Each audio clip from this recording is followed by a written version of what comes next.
Hi friends, मैं शिवशंकर शर्मा आप सभी को बीपीएससी फास्ट ट्रैक बैच में स्वागत करता हूं। फर्स्ट ऑफ ऑल, आज दीपावली का त्यौहार है तो आप सभी को दीपावली की हार्दिक शुभकामनाएं। Happy Deepawali friends. तो होप आप सभी लोग अच्छे से तैयारी कर रहे होंगे और ये दीपावली में भी अच्छे से एंजॉय कीजिए। तो लेकिन अपना जो मेन फोकस है उससे नहीं हटना है। दिन भर दीपावली का नहीं मनाया जाता, उसको शाम में मनाना है और दिन भर आप अपना तैयारी में लगे रहिए। फिर चूंकि ये ही आपका फ्यूचर में काम आएगा।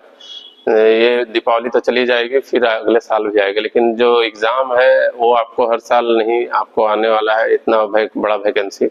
तो उस हिसाब से सोचकर आपको अपना तैयारी को कंटिन्यू करना है।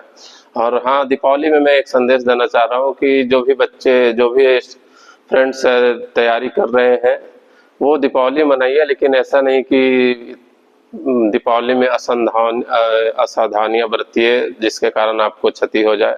कोई भी एक्सीडेंट हो जाता है दीपावली में तो उसका ध्यान रखना है। और पटाखे फोड़ने के लिए मना नहीं कर रहा हूँ, पटाखे फोड़िए लेकिन एक लिमिटेशन में फोड़िए, ताकि इतना ज़्यादा पोल्यूशन ना हो कि आप ही को फिर सांस लेने में तकलीफ होगी। तो इन चीज़ों को ध्यान में रखते हुए दीपावली मनाना है। तो आते हैं टॉपिक पे। आज का मेरा टॉपिक है गवर्नमेंट ऑफ इंडिया एक्ट 1935। तो लास्ट क्लास में मैंने गवर्नमेंट ऑफ इंडिया एक्ट 1919 बताया था, उसमें काफ़ी सारे नियम कानून में बदलाव किए गए थे। तो इसमें हम देखते हैं कि क्या क्या इंपॉर्टेंस बदलाव किए हैं। तो ये एक्ट काफी इंपॉर्टेंट है हमारे लिए, क्योंकि इसी एक्ट के तहत हमारे कॉन्स्टिट्यूशन को आगे बढ़ाया गया। मोस्ट ऑफ द पार्ट्स जो आप देखिएगा तो इसी एक्ट का रहेगा हमारे संविधान में। तो इस एक्ट में इस एक्ट को 321 सेक्शन में बांटा गया और 10 शेड्यूल में बांटा गया है। फिर आप देखिएगा कि इतना लेंदी एक्ट इसको बोला जाता है, क्योंकि हमारा संविधान भी लेंदी माना जाता है। तो इसमें फर्स्ट पॉइंट क्या है important, power of division of power, मतलब पावर का डिवीजन किया गया। तो कैसे डिवीजन किया गया, तो फेडरल लिस्ट बनाया गया है। फेडरल लिस्ट में क्या कहा गया है, फेडरल लिस्ट में बोला गया है कि सेंटर के अधीन जो है 59 सब्जेक्ट को रखा जाएगा। 59 सब्जेक्ट में डिफरेंट सब्जेक्ट को बांटा गया है। आज भी वही हमारा संविधान में है। मतलब सब्जेक्ट की संख्या बढ़ गई है, घट गई है, हो सकता है, लेकिन सब्जेक्ट उसी हिसाब से डिवाइड किया गया है। फिर प्रोविंशियल लिस्ट में आपको 54 सब्जेक्ट्स बांटा गया है। सब्जेक्ट्स होता है टॉपिक, मतलब कौन कौन सा जो विभाग है सेंटर को दिया गया है, कौन कौन सा विभाग जो है स्टेट को दिया गया है, ये आपको बताया जा रहा है।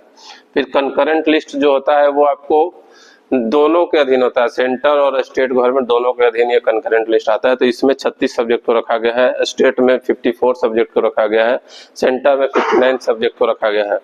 और रिसिड्यूरी पावर बोला जाता है, मतलब जो बचा कुचा जो पावर है, मतलब इमरजेंसी के टाइम जो भी पावर का इस्तेमाल है वो वायसराय के अधीन रखा गया था। तो ये आपको वेरी इंपॉर्टेंट पॉइंट्स है, पावर ऑफ डिवीजन, इसलिए आपको 1935 में आपको आया है। फिर नेक्स्ट इंपॉर्टेंट है एबोलिस्ट ऑफ डायरकी। तो डायरकी को हटा दिया गया, जो कि पिछले क्लास में मैंने बताया था कि डायरकी एक्चुअली एक तरह का डिवीजन ऑफ पावर था। वहां भी ट्रांसफर और रिजर्व सब्जेक्ट था। वहां पे ट्रांसफर सब्जेक्ट में आपको रिस्पॉन्सिबल था वायसराय काउंसिल जवाब देने के लिए पार्लियामेंट में, लेकिन ये रिजर्व सब्जेक्ट में रिस्पॉन्सिबल नहीं था।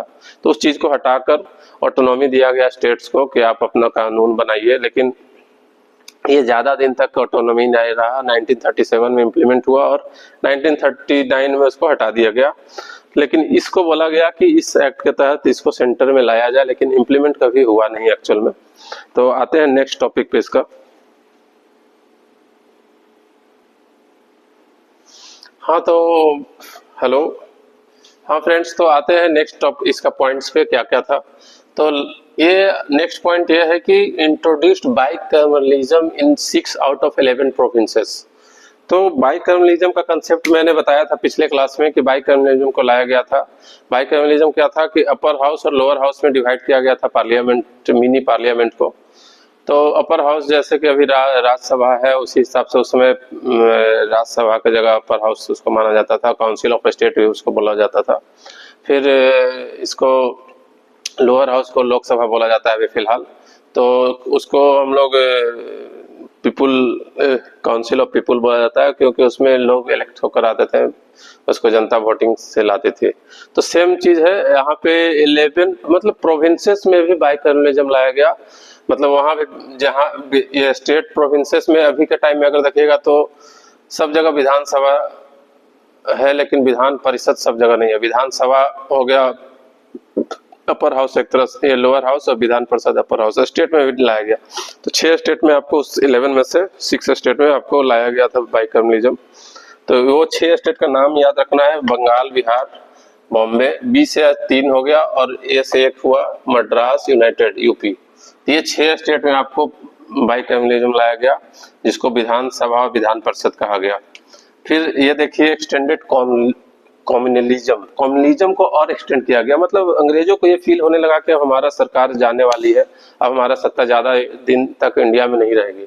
तो वो अपना नया नया आइडिया अपने दिमाग लगाने लगे कि कैसे लोगों को आपस में लड़ाकर फाइट करवा के इनको मतलब हम कंट्रोल कर सकते हैं। तो लोगों को कंट्रोल करने के लिए उन्होंने अपना आइडिया नया नया आइडिया लगाना चालू कर दिया है। तो उस हिसाब से हम देखें कि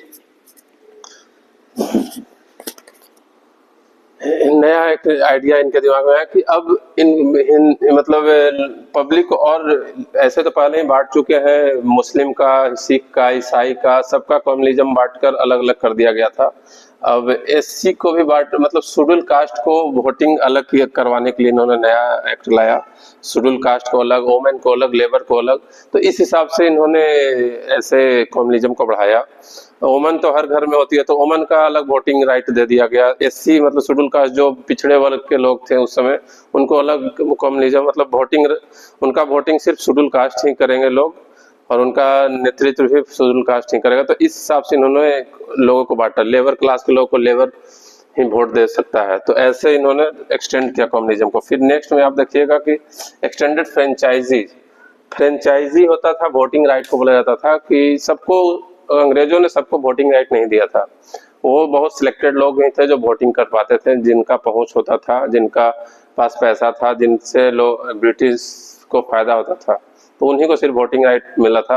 और जो पॉलिटिकली एक्टिव होते थे, कोई पार्टी से बिलोंग करते, तो उन लोगों को वोटिंग राइट मिला हुआ था। तो उसको 10% एक्सटेंड किया गया टोटल पॉपुलेशन का। मतलब टोटल पॉपुलेशन अगर 100 लोग है तो उसमें 10 लोग ही वोटिंग दे सकते हैं। तो ये आपको थोड़ा एक्सटेंड करके ये पब्लिक के लिए दिया कि आप वोट कर सकते हैं। लेकिन उसमें भी 10%, 100 में 10 लोग ही थोड़ी ना वोट करने वाले थे। तो इसका एक बेनिफिट था कि सिर्फ 10% या तो पढ़े लिखे लोग रहेंगे, या फिर कोई समाज सेवी है, या फिर कोई पार्टी से बिलोंग करता है, या फिर उसके पास पैसा है, तो वही लोगों के पास वोटिंग राइट दिया था। लेकिन जब इंडिया आजाद हुआ तो वोटिंग राइट्स इनफॉर्मली दे दिया गया, सभी लोगों को वोटिंग राइट दे दिया गया, जिसका लाभ हमारे पॉलिटिशियन भी उठा रहे हैं। उसका ड्रॉबैक और पॉजिटिव और निगेटिव पॉइंट दोनों है कि अगर सबको वोटिंग राइट दिया गया तो ये है कि सबके पास राइट है वोट देने का, अपने प्रतिनिधि को चुनाव करने का।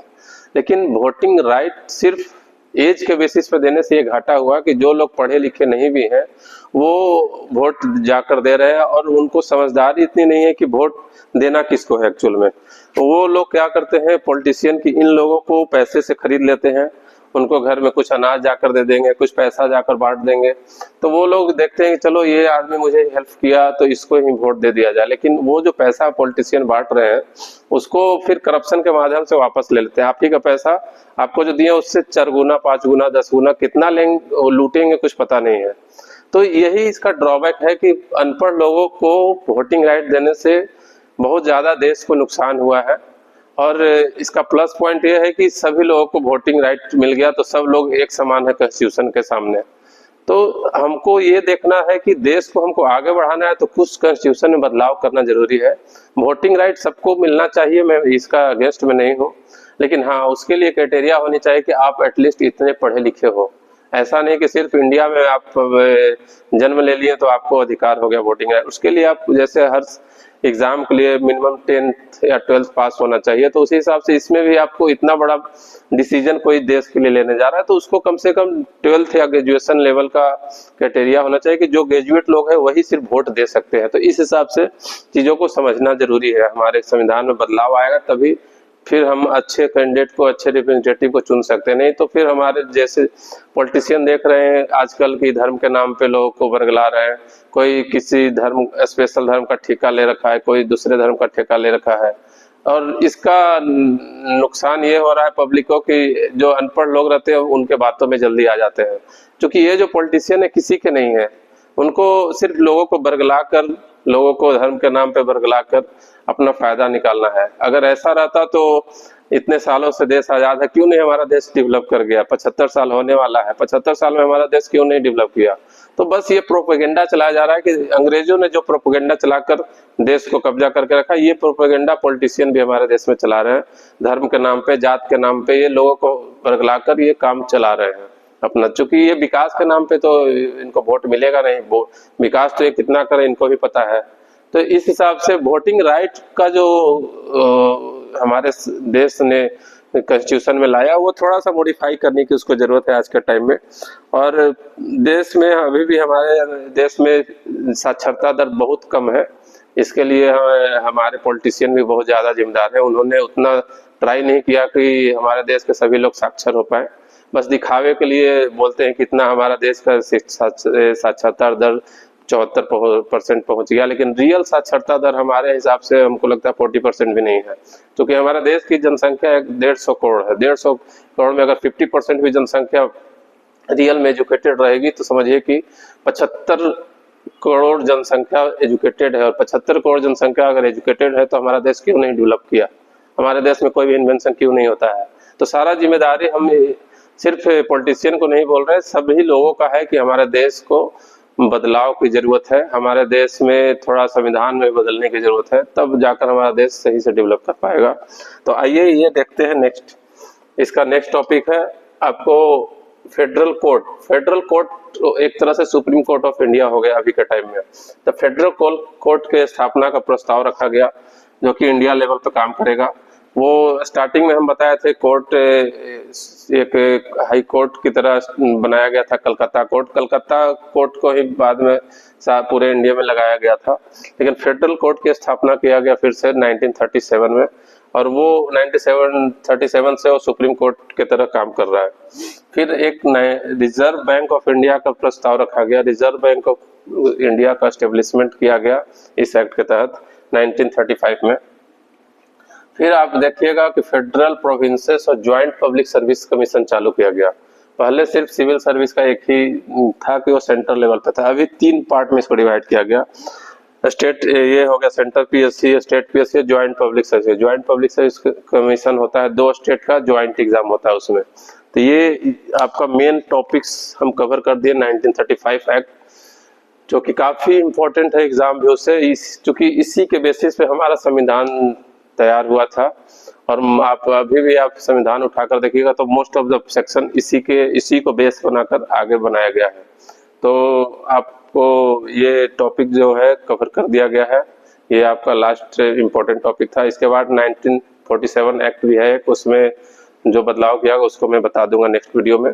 तो आप सभी को दीपावली की हार्दिक शुभकामनाएं एक बार फिर से। और आप लोग होप अच्छे से तैयारी करिए, और आप लोगों का मेरे तरफ से विश है कि आप लोग सक्सेसफुल रहिएगा इस बार। धन्यवाद, आपका दिन शुभ हो।